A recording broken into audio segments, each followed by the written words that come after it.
Well, it's November 29th, so we have just over a month before we officially open the fabrication studios on level 1. We're really excited to have reached this point of the project. We're expecting to get occupancy next week, and the construction team is just wrapping up the kind of last phases of their work.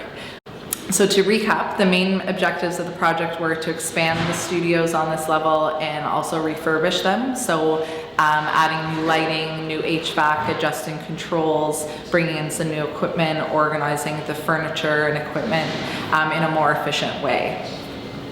The movers are coming this weekend with huge trucks full of equipment to outfit the space. And by now we can really see what the studios will look like. So there's new paint on the walls, new glass to allow more light to come into the spaces, new lighting, new HVAC. Again, just a better flow throughout the space in general.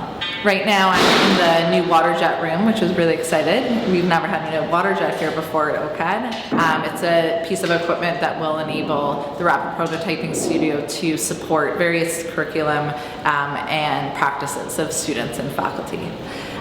In December, we'll be working with a lot of the internal OCAD teams, so IT, security, the technicians, operations, distributions. There's a lot of people involved with making these spaces what they will be for the new year.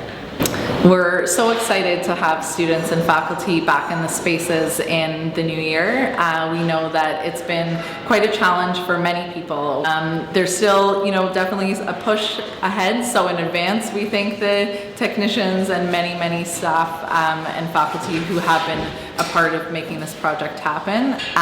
It's been a tremendous process to be a part of and see what can happen when people are at the table and working creatively to solve problems and come up with creative solutions.